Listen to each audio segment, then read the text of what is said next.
Well, good afternoon. Let me start by asking a very simple question. Would it be possible to turn your camera on, Charlene? Okay.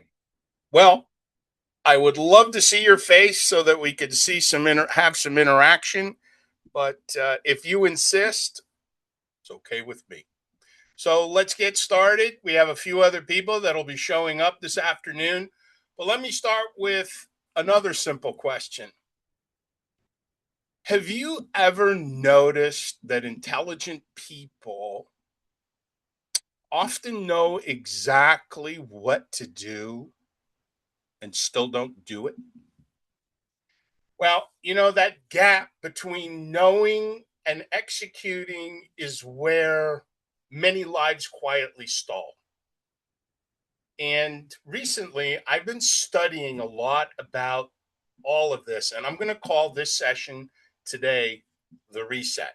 And through the webinars in the past, we always have a title. It's really important to have a title so that we know which direction we're going. But as we go a little bit further, you'll get to see how this reset really works. And so today I want to speak personally to you, Charlene, and to the others that come in to this. This is a relaxed forum. It is and would be considered a business forum that we are going to be sharing some ideas together, and I'm going to be sharing some ideas with you about what I believe and what I know from experience from approximately 40 years in the business world.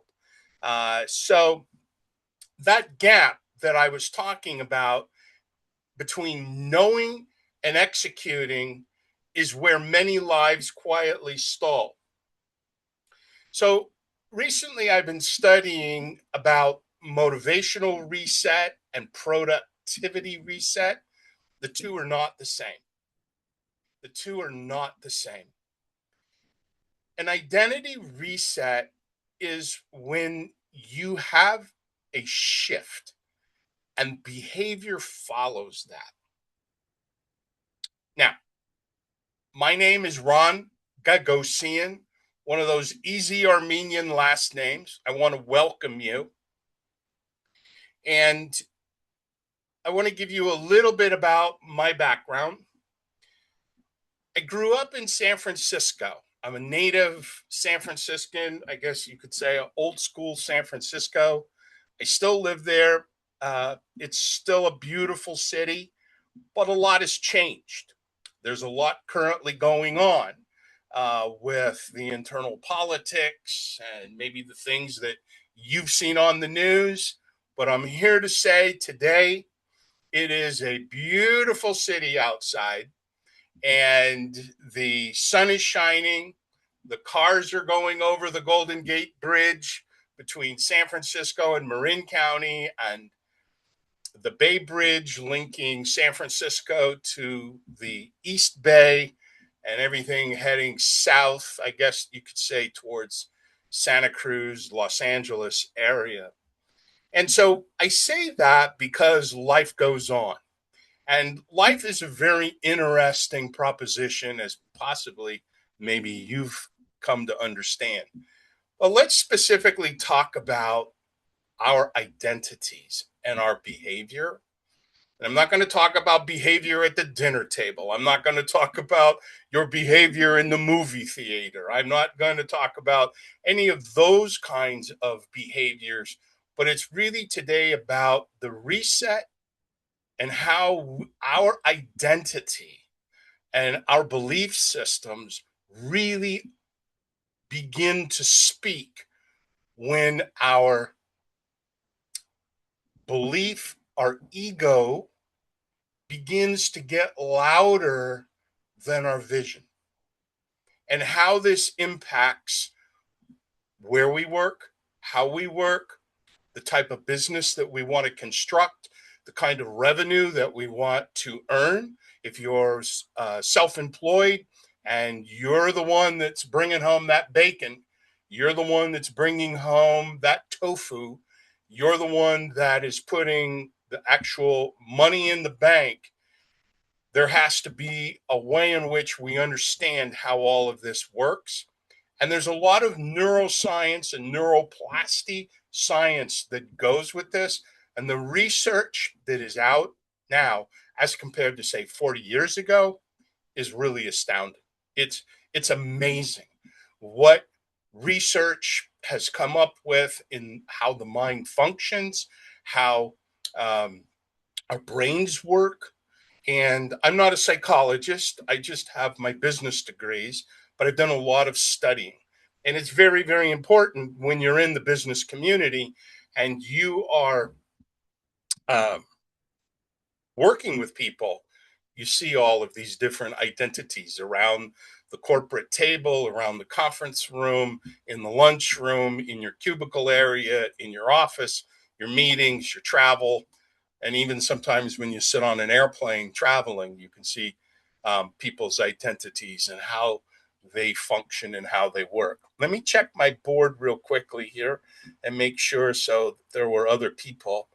All right, we're good. All right. So, as I mentioned, I grew up in San Francisco. I still reside there. And my father passed away when I was 16 years old. And I was an only child. Rumor has it I have uh, brothers and sisters in heaven. But I learned early that life doesn't hand you clarity, you have to build it.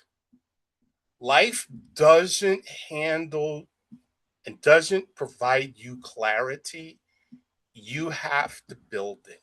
You have to build that. And so, what I've learned over the course of the years in a career in banking, financial services, consulting, leadership, building several companies myself, private companies in San Francisco and within the financial district, and spending decades around executives, entrepreneurs, investors, venture capitalists, private equity, accountants, lawyers, corporate lawyers, corporate litigators, commercial litigators. I mean, you put all of that into salespeople, operational people, accountants, chief financial officers, people with those degrees. They're they're basically in business, but they approach that business with their identities. And I keep pushing on that because I want you to remember that. I want you to keep remembering and tapping into, because I'm going to be asking you some questions as we go along. And at times I'll ask you if you want to put something in the chat, and then there'll be times I'll just ask you the rhetorical question and you can answer it for yourself. And so, what's fascinated me most about this wasn't just success, they're patterns. They're patterns. And the patterns cause intelligent people to accelerate, and the patterns that quietly stall them. So I use that dichotomy for you today, what accelerates them and what stalls them. And the curiosity eventually led me to the idea that I call the reset. And that's what we're going to talk about today. Most people try to change their behavior.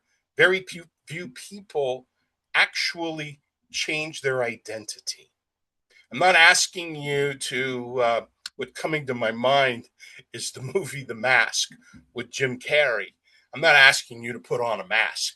And I'm not asking you to reveal yourself, but I'm asking you to take a look inward and let's begin to understand what I'm talking about. So, the first question I'm going to ask you is, will you examine the identity you're operating from today? Yes or no? And if your answer is yes, put that in the chat.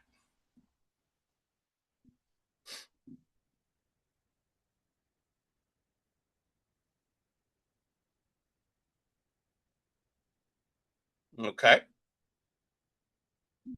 So your life does not rise to your goals, it stabilizes your identity. So when you operate from a particular level, that's what you're comfortable with. And so we're going to talk also about pushing the envelope, the boundaries. So I'm going to ask you another question. Will you upgrade the identity if that's what you're here for today? If it's just information, that's good too. But today, are you willing to upgrade your identity from the existing level that you're operating from? So recently, I realized something about myself. And for years, I worked in 4 or 5 day bursts. So I could work, day one really hard, day two even stronger, day three I've got to get through this particular project. It could be personal, it could be business related, it could be putting on a webinar, it could be speaking in front of people, uh, going down the peninsula to the Silicon Valley or downtown San Francisco, or just getting on an airplane to meet with venture capitalists or investors looking to raise money for companies in another consulting role that I've been in. And I've noticed that after the fourth day or the fifth day, I start to negotiate with myself and I start to say, okay, what when do I get a break? When do I get to be at the particular place that I can, let this down? I can stop. I can smooth things out because they're very intense times. And sometimes our work is not just categorized as a burst. If you're an entrepreneur today, or you're self employed, you're running a storefront, you have to be there, you're running a restaurant, whatever the case might be, whatever suits you and whatever you're doing, especially if you are running your own business. If you're running your own business, you cannot operate in 4 to 5 day bursts. You have to be able to understand, and I say it that way, you have to be able to understand. You can't scale your revenue, you can't scale your output. And how do we quantify output? By your metrics, because if you can't measure it, you can't fix it. That may sound trite, but it's really, really true. If you're an entrepreneur or you're running your own business, or even if you're in a corporate position, if you can't measure it or you won't measure it, there's no way you're going to know what you're doing. And there's no way when someone comes asking, or you're actually looking at your corporate checkbook as an entrepreneur and you're saying, I'm short this quarter from what my goals actually said that I was going to be at. And if you don't have those metrics, you won't be really able to fix going into the next quarter. So you keep running this very vicious, self completing circle that is very difficult to get out of. And sometimes business can be catastrophic. I used to tell my one of my business partners that money is can be like getting a cold. Probably some of us have had very bad colds or flu. Well, a lot of people stay sick for a while. They don't get better. Some people get better because they take really good care of themselves, and that's not necessarily sometimes immune to not getting a cold or to get some short-term illness. But a lot of times the length at which you are ill is a result of what you've been doing to your body. And that's similar in business.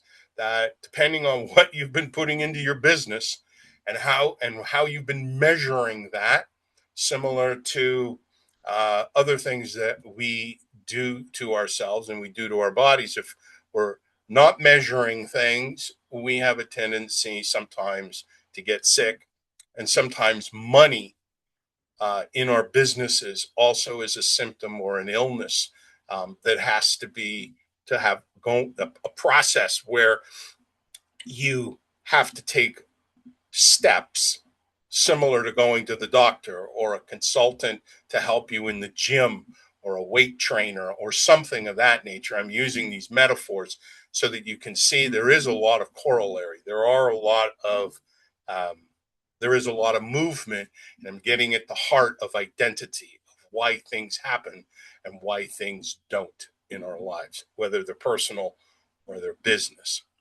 So over that particular 4 or 5 day period that I was telling you about, I actually noticed that you you actually feel that intensity that you started with begins to wane.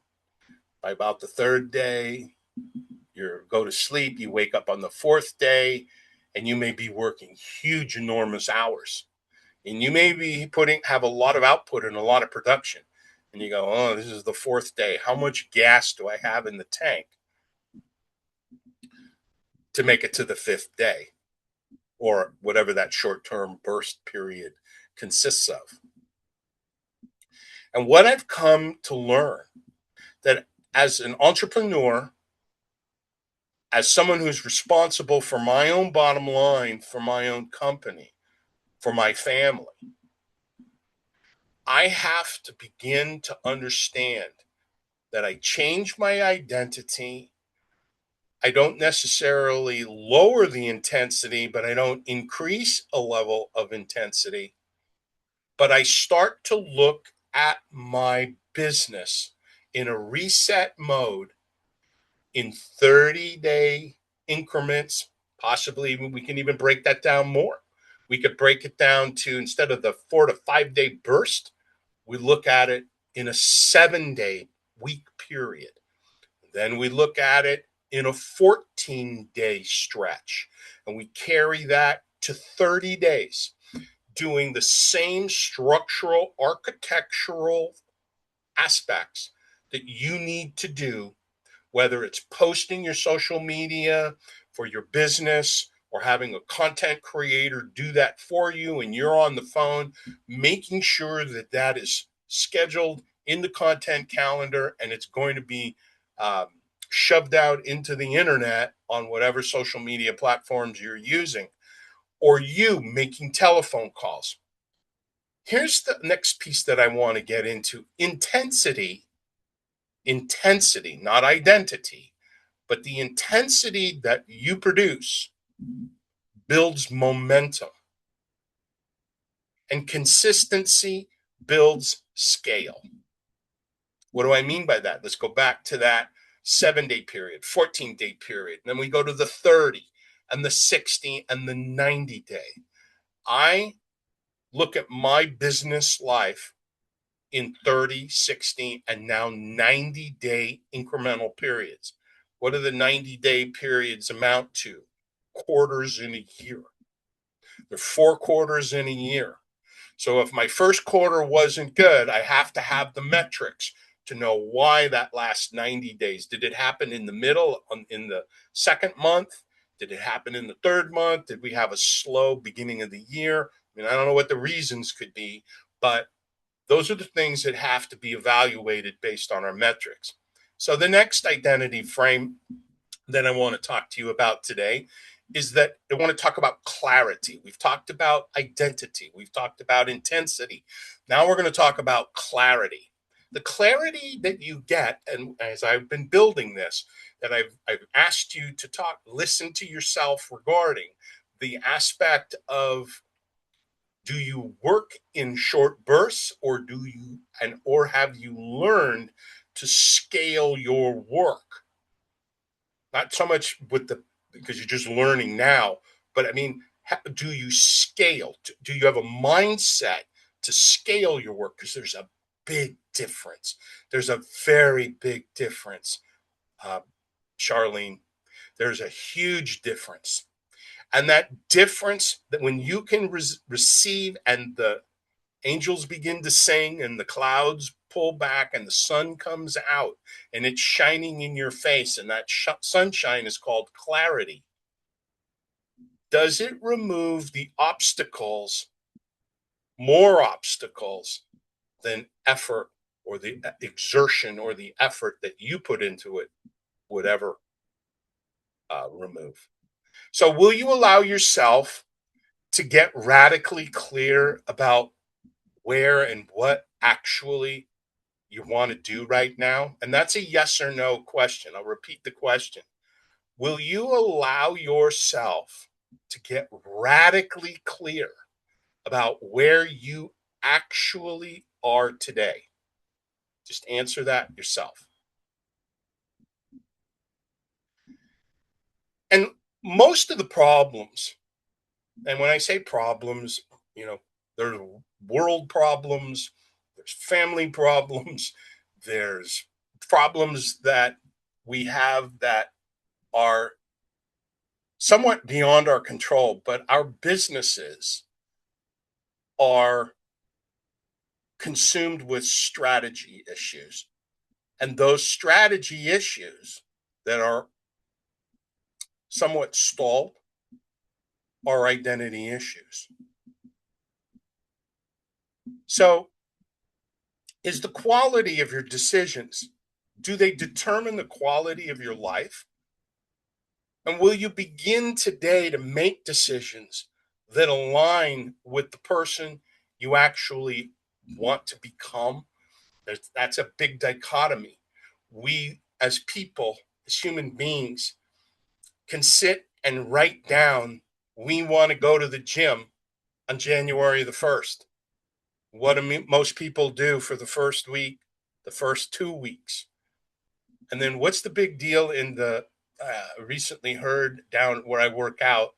And they reiterated, they were actually laughing behind the desk. You know, the first 2 weeks, it's busy. There's a line. It's like going to Disneyland to get in front of a particular weight machine or whatever you want to do, or to get in the swimming pool, or to even get in the sauna. Come back in about another week and a half. By the third week to the fourth week, places for it's all for you. It's as if it's your own private gym, because people's identity has not lined up properly with their goals. That's a classic example. That's a classic example. And what is true in our personal lives sometimes really rings out very true in our business lives. So the goals don't necessarily line up. So the invitation that I want to make to you today centers around a conversation exactly like this. Quiet discussions about identity, decisions, and direction. And the next chapter of someone's life, your life, and what that means in terms of you being in a leadership position, whether it is for a nonprofit, whether you're an entrepreneur, you're an executive, you're working in a company, you have goals, and you're working, and you see something that you have your eye on, you have that you aspire to something. You may be working in a position where you are saying, I don't mind the paycheck, the money's good, the money's good, but I really don't like what I do.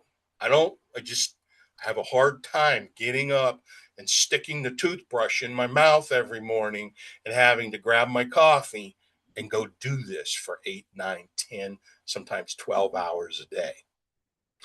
So those are the questions. That's one question. That's one way to think about it. But are your life goals and where you want to go, are they lined up? So my final binary question to you today is this: will you take the next step to explore what your next chapter is. Only you know what your next chapter is. I can't know that for you unless you tell me or you tell somebody else or someone, a loved one. If you're keeping it all in your head and your heart, it's not serving you properly, because you have to have accountability. You have to have people in your life that actually you tell them what your goal is, and then you say to them, hey, we need to have a chat. Remember 90 days ago, I said I was going to have X amount of revenue and I was going to hit my goal and I was going to have X amount of sales, whatever. It could be you have a storefront. It could be that you need to get up and you need to go open the door and you need to turn the lights on. You need to pay the utility bills. You need to pay your vendor bills. You need to pay, and minus all your revenue, you have income. And from that income, what did it increase? Now I know there's cash flow gurus in the crowd, and cash flow, cash flow, cash flow. But for simplicity purposes, it's a basic accounting issue. And I'm very serious about that. When you can have that level of accountability that plugs into your goals and your life direction, you then have that ability to uh, begin to find that traction. And someone that, like myself, who's been in business, I've been in business for myself. There's businesses that I've invested in, and we made money. We made money. Did I get my ROI? Yeah, I got my ROI. Did I like showing up most of the time? Yeah, I liked showing up most of the time. Did I have to down the relationship? Yeah, personal reasons. Because they weren't originally crafted in terms of, but hindsight sometimes is 2020, and we have to have mercy and we have to have grace for ourselves. And then there's been other occasions where I've been the rock star. I've been the superstar. Stick your hand in the fire and pull out the golden goose egg. And everybody sees you in the hallway of your corporate center. I literally had one executive vice president walk up to me one day many years ago, and he saw me. And those were the days where you wore a suit to work, nice tie, shirt, walking down the hallway on my way to the conference room. It was a big glass uh, fishbowl type of conference room. And the EVP grabs me by the shoulders and he goes, how did you do that? How did you do that? How did you know?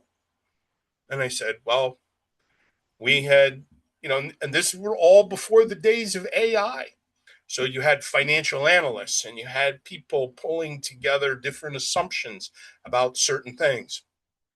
And he's holding me and he's grabbing my shoulders and he's just saying to me, how did you know? How did you know? He said, kind of didn't give me a bro hug, but, had to give me the sock in the arm and say, nice job, nice out, as they say in golf.